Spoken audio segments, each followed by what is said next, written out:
dear students. How are you all? I am Prabhavi Mishra from NCERT शिक्षक. आज हम class 8 का geography का चैप्टर नंबर 1 रिसोर्सेज पढ़ेंगे और बहुत ही इंटरेस्टिंग वे में पढ़ेंगे. आप सबको मेरे साथ में नोट्स भी बनाने हैं और ये आपको बहुत हेल्पफुल रहेंगे.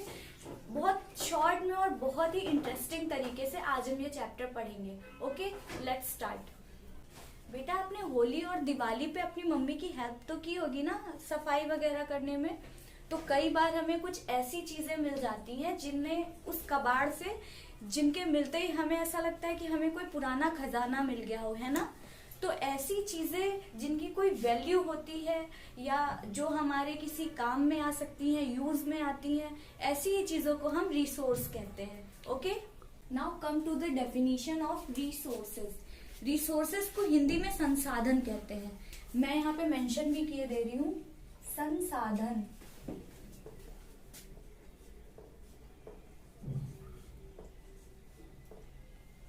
संसाधन अर्थात ऐसे साधन जो हमारे कार्य को आसान कर दें. ठीक है, तो resources anything that can be used to satisfy a need is a resource. ऐसी चीजें या कोई भी चीज जो हमारी जरूरत को पूरा करे, कोई भी चीज. ठीक है, जो भी हमारी जरूरत को पूरा करती हैं उन्हें ही संसाधन या रिसोर्सेज कहते हैं. फॉर एग्जाम्पल क्लोथ्स, जो भी कपड़े हम पहनते हैं, बुक्स, वाटर भी पीने के, वाटर के तो बहुत सारे यूज होते हैं. कॉम्ब मीन्स कंघा, इलेक्ट्रिसिटी एक्सेट्रा, ये सारे रिसोर्सेज के एग्जाम्पल्स हैं. अभी हम कैसे जानेंगे कि कोई चीज रिसोर्स है या नहीं है. तो उसकी कुछ विशेषताएं होती हैं, कुछ कैरेक्टरिस्टिक्स होती हैं. ठीक है, पहली जो इसकी विशेषता होती है दैट इज यूटिलिटी, जिसको हिंदी में उपयोगिता कहते हैं. ठीक है, इसे दूसरे टर्म में यूजेबिलिटी भी कहते हैं. The quality of being useful, कोई चीज भी हमारे अगर किसी उपयोग में आ रही है, कोई भी ऐसी चीज, चाहे वो कोई स्टोन हो या कोई पेपर हो, अगर वो हमारे यूज में आ रहा है तो वो हमारे लिए क्या है, रिसोर्स है. ठीक है, नेक्स्ट क्वालिटी इज वैल्यू. कोई भी चीज है उसकी कोई वैल्यू होनी चाहिए. अगर उसकी कोई वैल्यू है तभी वो रिसोर्स है. और वैल्यू कब होती है, अगर कोई चीज हमारे किसी काम में आ रही है तभी तो उसकी वैल्यू होगी ना. Things become resources only when they have a value. जब हमें कोई चीज कब प्यारी होती है, वैल्यू का मतलब कीमत, जब वो हमारे लिए यूजफुल होती है ना. It's use gives it a value. उसका जो हम क्या यूज करते हैं वो उसको वैल्यू देता है. ठीक है, वैल्यू का वैसे इंग्लिश में मीनिंग होता है वर्थ. जितना ज्यादा हम किसी चीज को यूज करते हैं वो उतना ही ज्यादा कीमती होता जाता है. जैसे कि अपने दादाजी की आप लाठी छू करके देखिए तो दादाजी डांटने लगते हैं ना, या बोलते हैं कि मेरी लाठी कहाँ लेके जा रहे हो, रखो, डांट पड़ जाती है ना. तो वो उनके लिए वैल्यूएबल है क्योंकि उसका उनके लाइफ में बहुत बड़ा यूज है. Okay, third point is some resources have an economic value. कुछ ऐसे भी रिसोर्सेज होते हैं जिनकी इकोनॉमिक वैल्यू होती है, यानी रुपए से जिसका लेन देन होता है. फॉर एग्जाम्पल मेटल्स, जैसे गोल्ड है, सिल्वर है. जब भी आप सिल्वर की चेन या गोल्ड की चेन आपको लेनी होती है तो आपको रुपए देने पड़ते हैं, उसकी कीमत अदा करनी पड़ती है. तो कुछ रिसोर्सेज ऐसे होते हैं जिनकी इकोनॉमिक वैल्यू होती है, वाइल सम डू नॉट. जबकि कुछ ऐसे होते हैं जिनकी इकोनॉमिक वैल्यू नहीं होती. जैसे आप कहीं कोई ब्यूटीफुल सीन देखते हैं, ब्यूटीफुल लैंडस्केप देखते हैं, तो उस नजारे को देखने के लिए आपको कई बार कीमत नहीं अदा करनी पड़ती है. ठीक है, तो लेकिन वो रिसोर्स है. क्यों? क्योंकि वो देख करके हमें मतलब सुकून मिलता है और उसकी कुछ ना कुछ वैल्यू है. वहां पे जो ट्रीज लगे हैं उनकी वैल्यू है, उनका यूज है, इसलिए वो भी एक रिसोर्स है.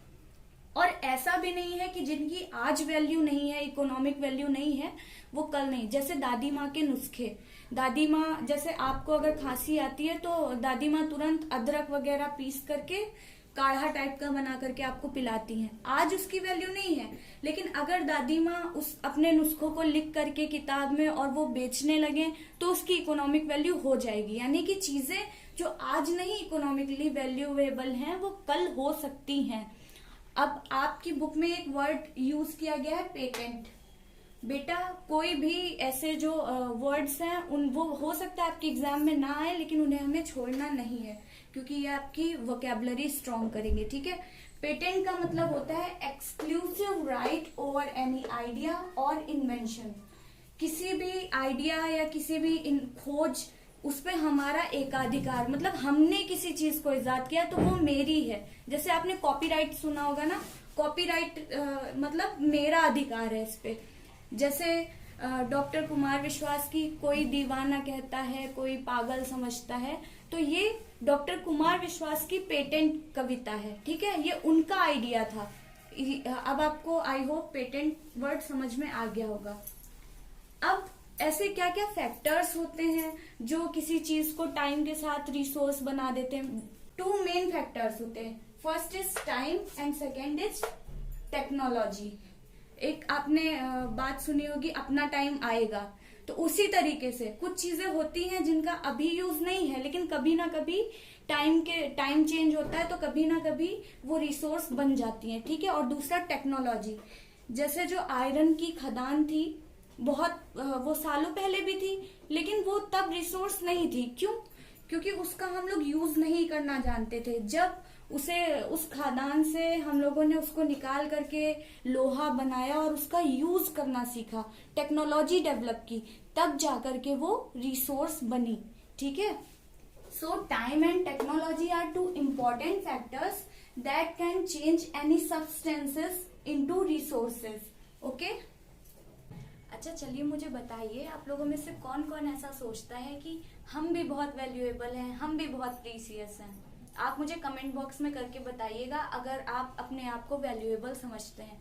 आपकी मम्मी अक्सर आपसे बोलती होंगी ना कि मेरा प्यारा बेटा, पापा भी बोलते होंगे, तो आप भी प्रीसियस हो उनके लिए, आप भी बहुत अमूल्य हो, आपकी बहुत वैल्यू है। तो आप यानी हम सब ह्यूमन बीइंग भी एक रिसोर्स हैं। ठीक है। अब आप सोच रहे होंगे कि मैंने स्टार्टिंग में बताया था कि संसाधन यानी कि ऐसे साधन जो किसी भी काम को इजी बना देते हैं करने के लिए, उन्हें रिसोर्स कहते हैं। तो हम लोग कैसे हुए बेटा? हम लोग ही तो हैं वो जिन्होंने टेक्नोलॉजी डेवलप की। हमारा ही तो ये दिमाग है जिसने इतना कुछ डेवलप किया है, इतने सारे इन्वेंशंस किए हैं, कई सारी चीजों को आसान बनाया है, तो हुए ना हम लोग रिसोर्स। और एनिमल्स भी रिसोर्स होते हैं।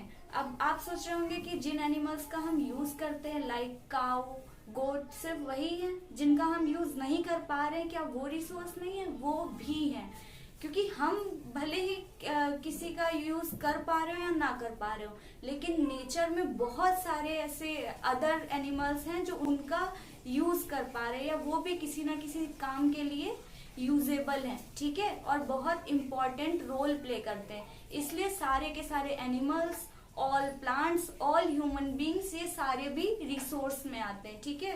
और ह्यूमन मोस्ट वैल्यूएबल या मोस्ट इम्पॉर्टेंट रिसोर्स है। ऐसा क्यों है मैं अभी बताऊंगी आपको। Human being is a most important resource. Human being most important resource है because their ideas, knowledge, skills, inventions lead to the creation of more resources. हमारी सबसे बड़ी स्ट्रेंथ क्या है? हमारा माइंड, हमारा नॉलेज, हमारे अंदर जो स्किल्स हैं उसके द्वारा हम कई सारे और रिसोर्स क्रिएट कर देते हैं ना। जो चीजें अभी जैसे काम में नहीं आ रही है उनका यूज करके कुछ नया बना करके उनको और ज्यादा अच्छे से यूजेबल फॉर्म में क्रिएट कर देते हैं ना। तो हम लोग और रिसोर्सेस क्रिएट कर देते हैं, इसलिए हम लोग मोस्ट वैल्यूएबल रिसोर्स हैं। ठीक है। अभी आते हैं टाइप्स ऑफ रिसोर्सेस पे। जो ब्रॉडली एक देखा जाए तो 3 टाइप्स के रिसोर्स होते हैं। ठीक है। First is natural, second is human made and third is human. ठीक है। नेचुरल के और भी कैटेगरीज हैं, मैं आपको आगे अभी बताऊंगी। नेचुरल रिसोर्सेस किसे कहते हैं? Resources that are drawn from nature and used without much modifications. जो हमें नेचुरल का मतलब प्राकृतिक रिसोर्सेस, जो हमें प्रकृति से डायरेक्टली प्राप्त होते हैं और हम उनका बिना कोई मॉडिफिकेशन के उसी तरीके से यूज कर लेते हैं। ठीक है। फॉर एग्जाम्पल एयर, हवा में क्या हम कोई परिवर्तन करते हैं? नहीं करते ना। डायरेक्टली हम इनहेल करते हैं ऑक्सीजन, डायरेक्टली हवा का यूज करते हैं। वाटर, अब प्योरीफायर्स आ गए हैं, लेकिन अगर प्योरीफायर का यूज ना किया जाए तो क्या वो जो वाटर हमें नेचर से मिल रहा है वो यूजेबल नहीं है किसी ना किसी काम में हम उसका भी यूज कर सकते हैं, इसलिए वो भी नेचुरल रिसोर्स है। सॉइल, मिनरल्स, ट्रीज, एनिमल्स, बहुत सारे ऐसे नेचुरल यानी प्राकृतिक रिसोर्स हैं। ठीक है, इन शॉर्ट अगर आप इतनी बड़ी डेफिनेशन नहीं याद रख पा रहे हो तो in short free gifts of nature, ठीक है, वो नेचुरल रिसोर्स होते हैं।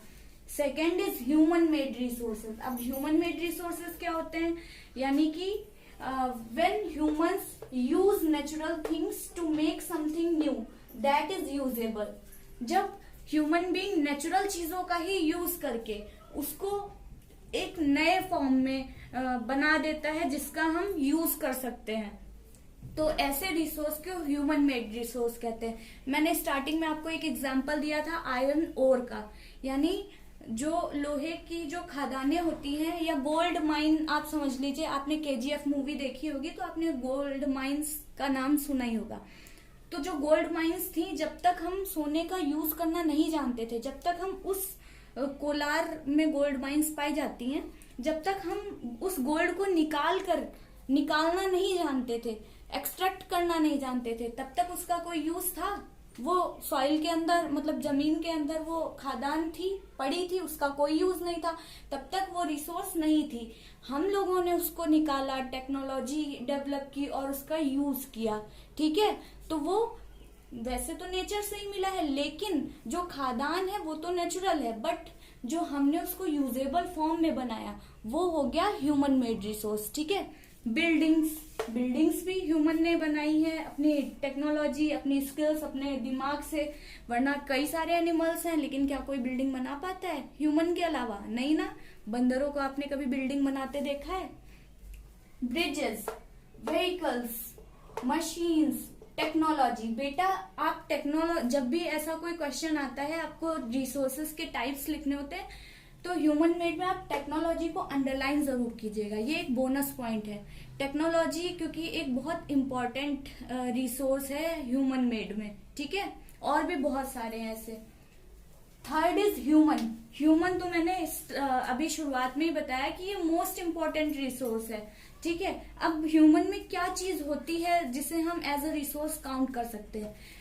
The number of people and the mental physical capacity of people is a resource. यानी किसी भी जगह पे कितने लोग हैं, जैसे किसी आप एक कंट्री का एग्जांपल ले लो, उस कंट्री में कितनी पॉपुलेशन है, ठीक है, वो पॉपुलेशन और उनकी जो मेंटल कैपेसिटीज हैं, जो फिजिकल कैपेसिटीज हैं, वो सारी चीजों को, इन दोनों चीजों को अगर हम मिला दें तो वो होता है रिसोर्स। ठीक है, इन शॉर्ट आप इसे क्या लिख सकते हो?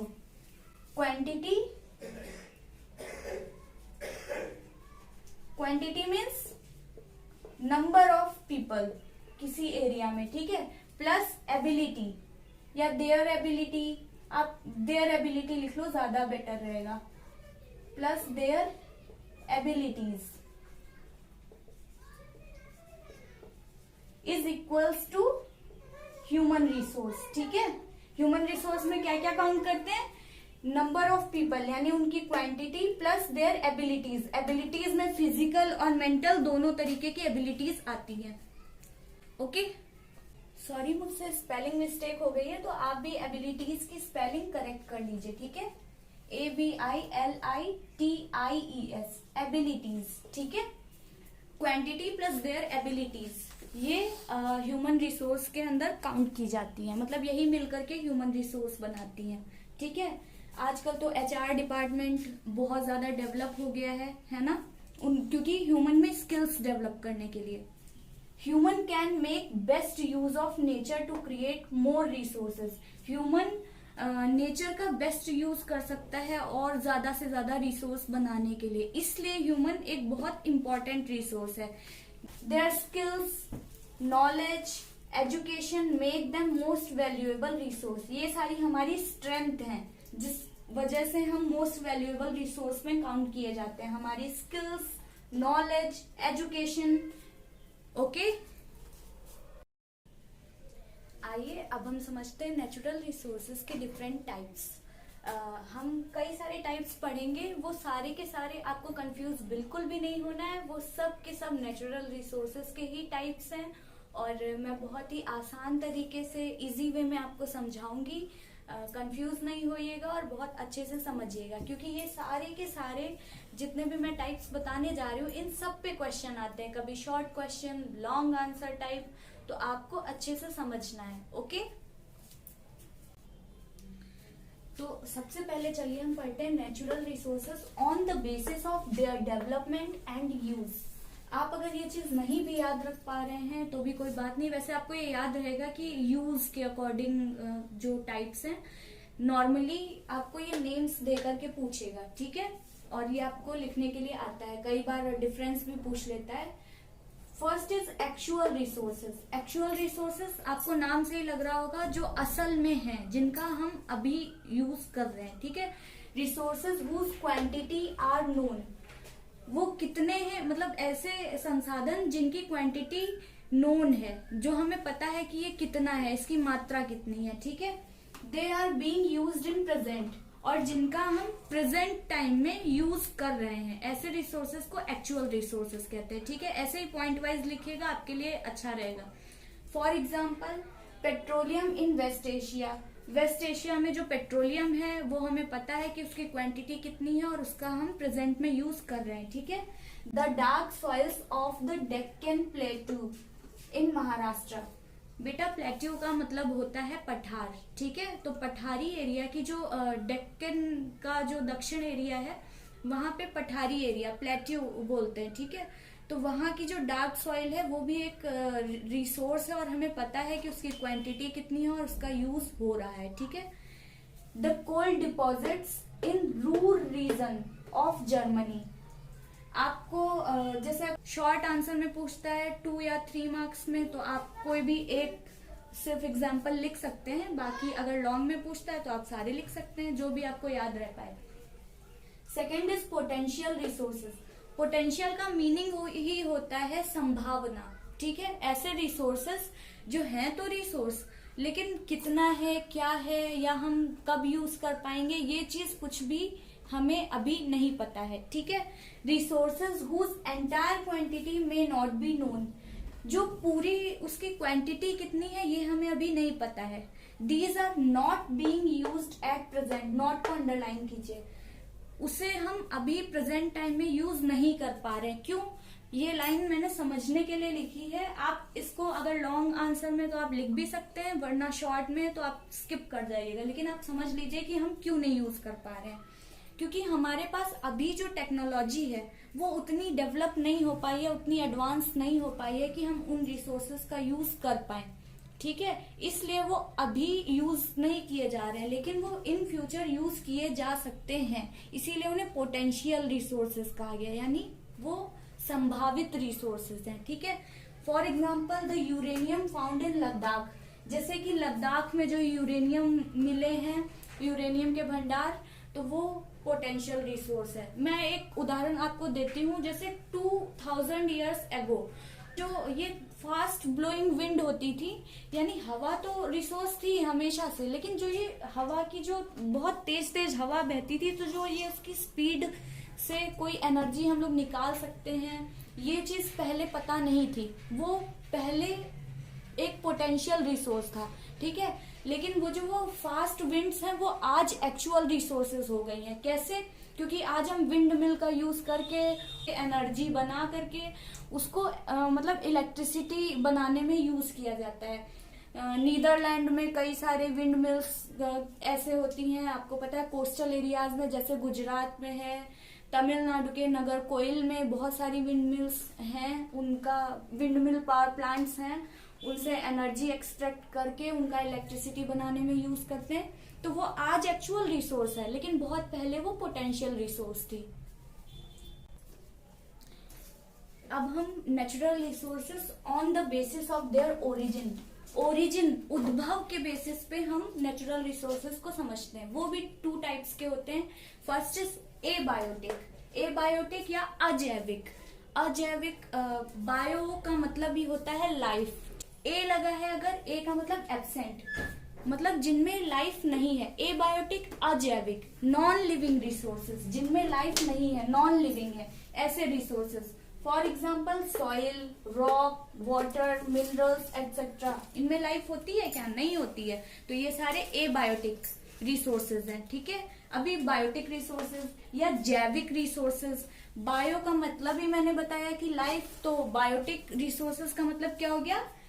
लिविंग रिसोर्सेज, ठीक है। जैविक, for example plants and animals, जितने भी अर्थ पे प्लांट्स हैं, एनिमल्स हैं, वो सारे के सारे बायोटिक रिसोर्सेज के अंतर्गत आते हैं, और ये भी एक प्रकार के नेचुरल रिसोर्सेज की ही कैटेगरीज हैं। ओके, अब हम नेचुरल रिसोर्सेज को एक और बेसिस पे पढ़ेंगे। अभी तक जो हमने पढ़ा था वो नाम दे करके आपसे पूछेगा, ठीक है। और अगर जनरली आपसे पूछा जाता है कि नेचुरल रिसोर्सेज के टाइप्स बताइए, तो ब्रॉडली ये 2 टाइप्स के होते हैं, ठीक है। फर्स्ट रिन्यूएबल, रिन्यूएबल को हिंदी में नवीकरणीय बोलते हैं। आपको नेम से ही लग रहा होगा, रिन्यूएबल यानी जो दोबारा से बन सके या दोबारा से नए हो जाने वाले, ठीक है।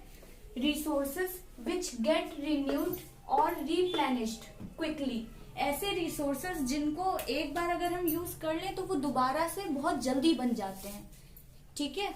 सम ऑफ दीज आर अनलिमिटेड, कुछ ऐसे भी हैं जिनका स्टॉक अनलिमिटेड है, मतलब बहुत ज्यादा है, हम कितना भी यूज करें और वो फिर भी मतलब हमारे पास रहते हैं, ठीक है। For example solar energy, wind energy. अब जैसे मान लीजिए आपने सोलर कुकर, सोलर पैनल, ये सब का तो आपने देखा ही होगा, आजकल बहुत यूज किए जाते हैं। तो ऐसा तो है नहीं कि आज हमने अगर सूर्य की सारी हीट या सारी एनर्जी यूज कर ली, तो ऐसा नहीं है कि कल हमें उसकी कोई एनर्जी या हीट मिलेगी ही नहीं, या कल सूर्य आएगा नहीं, ऐसा नहीं होता है ना। जो विंडमिल्स लगी होती है कोस्टल एरियाज में, तो जो फास्ट, जो जिन विंड की वेलोसिटी बहुत हाई होती है, तो उनकी एनर्जी को यूज किया जाता है। तो ऐसा तो है नहीं कि अगर आज हमने बहुत सारी एनर्जी का यूज कर लिया तो कल हवा नहीं चलेगी, ऐसा नहीं है ना, ये अनलिमिटेड है।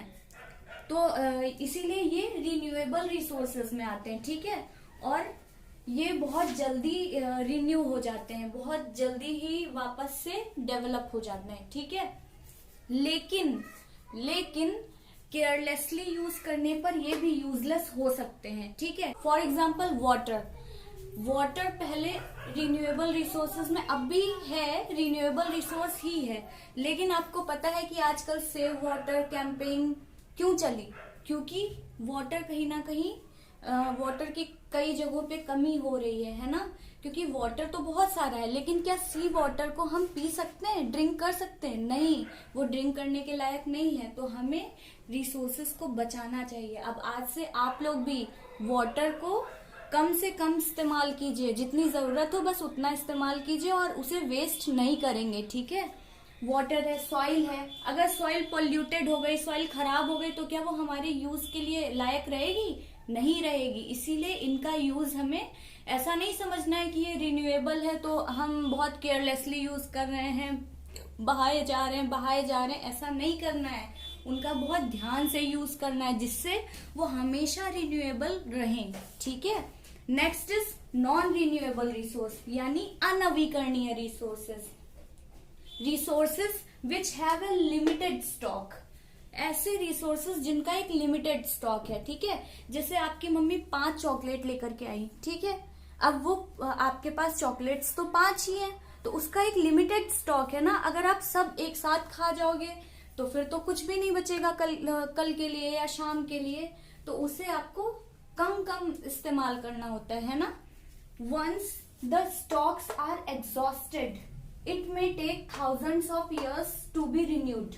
जो नॉन रिन्यूएबल रिसोर्सेज, वो मैंने सिर्फ लिमिटेड स्टॉक का उदाहरण दिया था, ठीक है। अभी जो अब आप रिसोर्सेज पे आ जाइए, जो नॉन रिन्यूएबल रिसोर्सेज होते हैं, इनका अगर एक बार स्टॉक खत्म हो गया तब क्या होगा? उन्हें बनने में थाउजेंड्स ऑफ इयर्स लग जाते हैं, उन्हें वापस से रिन्यू होने में। इसीलिए ये नॉन रिन्यूएबल है। इनका यूज हमें बहुत ही ज्यादा सावधानी से सोच समझ कर करना होता है। For example petroleum, natural gas etcetera. आपको पता ही है आजकल डीजल पेट्रोल के रेट अक्सर बढ़ते रहते हैं, है ना। और जो गैस सिलेंडर होता है, इसमें जो गैस होती है वो सीएनजी होती है, वो भी एक मतलब नॉन रिन्यूएबल ही है। तो उसका या जो नेचुरल गैस होती है या जो कोयला होता है, इनका स्टॉक लिमिटेड है, तो इसको जो है रिन्यू होने में थाउजेंड्स ऑफ ईयर्स लगते हैं। तो इसलिए इनका हमें यूज बहुत सावधानी से करना चाहिए, ठीक है। आप इलेक्ट्रिसिटी भी आज से वेस्ट नहीं करना।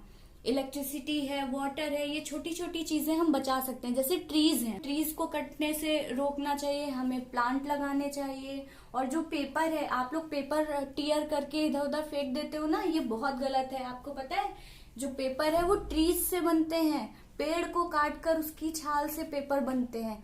तो पेपर को भी हमें फेंकना नहीं है। अभी मैंने स्टॉक की बात की, तो स्टॉक ऑफ रिसोर्स क्या होता है? The amount of resource available for use. Resource का वो अमाउंट जो हमारे काम में आ सकता है, जो जिसे हम यूज कर सकते हैं। फॉर एग्जाम्पल जो सी वाटर है, आपको पता है कि हमारी अर्थ पे सबसे ज्यादा एरिया पे क्या है? समुद्र है ना। और उसमें वाटर भी सबसे ज्यादा है। लेकिन क्या वो वाटर हमारे यूज के लिए मतलब परफेक्ट है? क्या वो वाटर हम पी सकते हैं? या हम अगर रोज रोज उससे कपड़े धुले तो अच्छा रहेगा? नहीं ना। वो वाटर से सॉल्ट बन सकता है, लेकिन सॉल्ट भी हमें एक लिमिटेड मात्रा में नीड होती है ना। तो वो सारा का सारा वाटर हमारे यूज में नहीं आता है। तो स्टॉक ऑफ रिसोर्स वो अमाउंट होता है जो हमारे लिए यूज में आ सकता है, जो हमारे यूज के लिए अवेलेबल है। ओके, अब हम नेचुरल रिसोर्सेज को on the basis of their distribution देखते हैं, ठीक है। डिस्ट्रीब्यूशन के आधार पर उनके टाइप्स देखते हैं। इनका भी नाम दे करके आपको शॉर्ट नोट लिखने के लिए आता है। फर्स्ट इज यूबिक्यूटस, सर्वत्र। Resources that are found everywhere, ऐसे रिसोर्सेज जो हर जगह पाए जाते हैं। फॉर एग्जाम्पल एयर, ठीक है। लोकलाइज्ड, आपको लोकलाइज्ड वर्ड से ही लग रहा होगा, जैसे आप बोलते हैं ना कि ये मेरे लोकल एरिया में पाया जाता है या लोकल एरिया में फेमस है, तो आप इससे कोरिलेट कर सकते हैं, ठीक है। Localised resources which are found only in a certain places, ऐसे रिसोर्सेज जो सिर्फ कुछ ही एरियाज में पाए जाते हैं। फॉर एग्जाम्पल गोल्ड को आपने केजीएफ मूवी देखी ही होगी, तो आपको पता है कि गोल्ड माइंस कहाँ होती है? कोलार कर्नाटक में, ठीक है। कर्नाटक में गोल्ड की खदानें मिलती हैं। आयरन ओर कहाँ मिलती है? जैसे झारखंड है, छत्तीसगढ़ है, उड़ीसा है, इन जगहों पे, ठीक है। तो ये एक स्पेसिफिक एरिया में पाई जाती हैं। चलिए, ये भी एक शॉर्ट नोट आता है, इसलिए हम इसको भी कर रहे हैं। The distribution of the resources is unequal. जो रिसोर्सेज का डिस्ट्रीब्यूशन है हमारी अर्थ पे, वो अनइक्वल है। यानी कि कहीं पे कोई चीज है, कहीं पे कोई नहीं है, और या फिर कहीं पे कोई चीज ज्यादा पाई जाती है, कहीं पे कम। तो ऐसा क्यों है? Because of some physical factors, कुछ फिजिकल फैक्टर्स हैं जिनकी वजह से, ठीक है। एज टेरेन मीन्स इलाका या भूभाग। जैसे कहीं पे पर्वत हैं, कहीं पे पठार है, कहीं पे मैदान है, कहीं पे नदियां हैं, कहीं पे नहीं है, कहीं पे समुद्र है। तो हर जगह की वेजिटेशन अलग होगी ना, प्लांट्स अलग होंगे वहां पे प्लांट्स के साथ साथ एनिमल्स भी अलग होंगे, वहां की जलवायु भी अलग होगी। तो ये सारे फैक्टर्स हैं, ठीक है बेटा। इन फैक्टर्स को आप नोट डाउन कर लीजिए। टेरेन मैंने बताया, क्लाइमेट का मैंने बताया। Third is altitude. Altitude means height भी बदलती जाती है, और हाइट के साथ साथ वहां की जो रिसोर्सेज हैं वो भी बदलते जाते हैं, ठीक है। और उनका डिस्ट्रीब्यूशन भी अनइक्वल हो जाता है। These factors differ so much over the earth. ये जो फैक्टर्स हैं ये बहुत ज्यादा मतलब वेरी करते हैं। आप हमारे इंडिया का ही एग्जाम्पल ले लीजिए, तो इंडिया में जैसे नॉर्थ और साउथ में बहुत ज्यादा डिफरेंस है, वहाँ की क्लाइमेट में, वहाँ के एरिया में, वहाँ के अल्टीट्यूड में। तो ऐसे ही अर्थ के डिफरेंट पार्ट्स में ये सारे फिजिकल फैक्टर्स बदलते रहते हैं, चेंज होते रहते हैं। तो इसीलिए जो हमारे रिसोर्सेज हैं उनका डिस्ट्रीब्यूशन भी अनइक्वल है। Next is human resource development, आपको पता है कि human beings most valuable resource हैं, तो इनका डेवलपमेंट होना बहुत जरूरी है ना, उनको और इम्प्रूव करने के लिए। तो ह्यूमन रिसोर्स डेवलपमेंट होता है improving the quality of people's skills so that they are able to create more resources is known as HRD, means human resource development।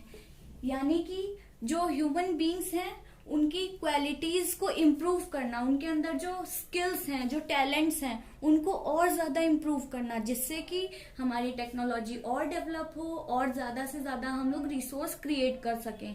तो जो उनकी क्वालिटीज का या स्किल्स का जो इम्प्रूवमेंट होता है उसी को ही हम ह्यूमन रिसोर्स डेवलपमेंट कहते हैं। ओके, अब आपने ये पढ़ लिया कि रिसोर्स हमारे लिए कितना ज्यादा इम्पोर्टेंट है ना, हमारी लाइफ के लिए, और हम खुद भी एक रिसोर्स हैं। तो अब हमारी ये मॉरल ड्यूटी बनती है रिसोर्सेस को कंजर्व करना, मॉरल ड्यूटी भी है और हमारी लाइफ के लिए भी बहुत इम्पोर्टेंट है। तो कंजर्विंग रिसोर्सेस का कंजर्वेशन, कंजर्वेशन का मतलब संरक्षण, उनको कैसे बचाना है। Using resources carefully and giving them time to get renewed is known as RC, means resource conservation. Resource conservation, ठीक है। रिसोर्सेस का बहुत ध्यान से यूज करना, बहुत ध्यान से का मतलब यहाँ पे ये है कि अगर हमें नीड है, जितना जरूरत हो बस उतना ही यूज करना, उसे वेस्ट नहीं करना है, ठीक है। बहुत सारी चीजें जिन्हें आप बचा सकते हैं, इलेक्ट्रिसिटी है, प्लांट्स हैं, पेपर है, वाटर है, तो इन सबको केयरफुली यूज करना है, ठीक है। और उन्हें टाइम देना है हमें रिन्यू होने के लिए, ठीक है। अगर वो रिन्यू हो ही नहीं पाएंगे तो हम उनका यूज कैसे करेंगे। जैसे कि ये चीज स्पेशली जो नॉन रिन्यूएबल रिसोर्सेज हैं उनके लिए तो बहुत ही ज्यादा है, क्योंकि उनको रिन्यू होने में थाउजेंड्स ऑफ ईयर्स लग जाते हैं। अब समझ लीजिए, अगर हम सारा का सारा कोल या सारा पेट्रोलियम बहुत जल्दी से यूज कर डालें तो उसके बाद हम लोग क्या करेंगे, फिर हमारे पास कोई ऑप्शन नहीं रहेगा ना। तो इसीलिए उनको टाइम देना है हमें रिन्यू होने के लिए, ठीक है, और बहुत केयरफुली यूज करना है। Each person can contribute by reducing consumption. आपको पता है कि हम सभी लोग एक दूसरे से इंटर रिलेटेड है, ठीक है। हर व्यक्ति दूसरे व्यक्ति से रिलेटेड होता है, तो हम सभी लोग मिलकर के रिसोर्स के कंजर्वेशन में कंट्रीब्यूट कर सकते हैं, ठीक है। कैसे, उसका कम यूज करके, मतलब जितना हमें जरूरत है बस उतना ही लें, उतनी ही यूज करें। बाय रिसाइकलिंग, उसको रिसाइकल करके, बाय एंड रीयूजिंग थिंग्स, ठीक है। रिसाइकल, रीयूज, जैसे प्लास्टिक का रिसाइकलिंग, रीयूज किया जाता है ना। और जैसे पेपर है, पेपर को रिसाइकल किया जा सकता है या रीयूज किया जा सकता है। ऐसी कई सारी चीजें होती हैं, ठीक है। Next is sustainable development.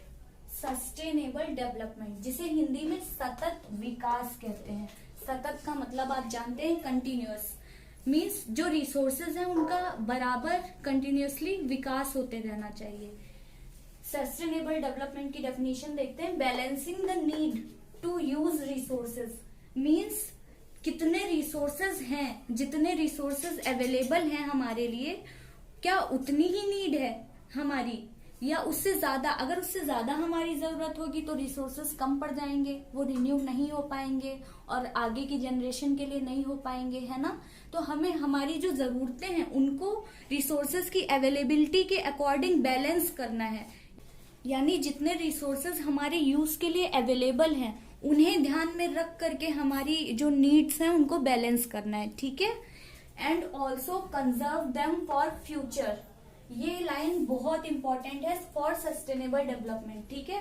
उन रिसोर्सेस को हमें कंजर्व करना है, उनका संरक्षण करना है, किस लिए, फॉर फ्यूचर जनरेशन।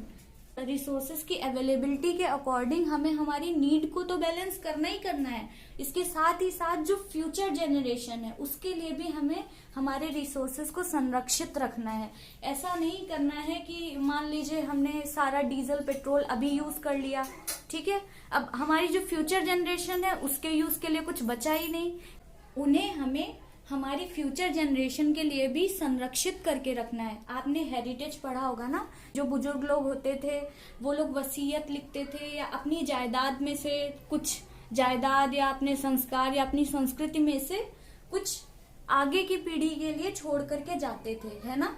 तो ऐसे ही जो हमारे रिसोर्सेज हैं, रिसोर्सेज तो कितने इंपॉर्टेंट है, उनका कितना यूज है, कितनी वैल्यू है, आपने ये पढ़ा ही है ना। तो उन्हें हमें हमारी फ्यूचर जनरेशन के लिए भी कंजर्व करके रखना है। ऐसा ना हो कि सारे रिसोर्सेज हम ही यूज कर डालें और हमारी फ्यूचर जनरेशन को कुछ भी ना मिले। तो इसे ही कहते हैं सस्टेनेबल डेवलपमेंट, यानी सतत विकास। ठीक है, रिसोर्सेज का बराबर विकास होता रहता है इससे। आई होप आपको ये चैप्टर समझ में आ गया होगा, सारे डाउट्स क्लियर हो गए होंगे। लेकिन फिर भी अगर आपकी कोई क्वेरी है तो आप मुझे कमेंट बॉक्स में कमेंट कर दीजिएगा, मैं उसे क्लियर कर दूंगी। ओके, अगर आपको ये वीडियो पसंद आई हो तो प्लीज वीडियो को लाइक कीजिए, चैनल को सब्सक्राइब कीजिए और अपने फ्रेंड्स में शेयर कीजिए। Thank you.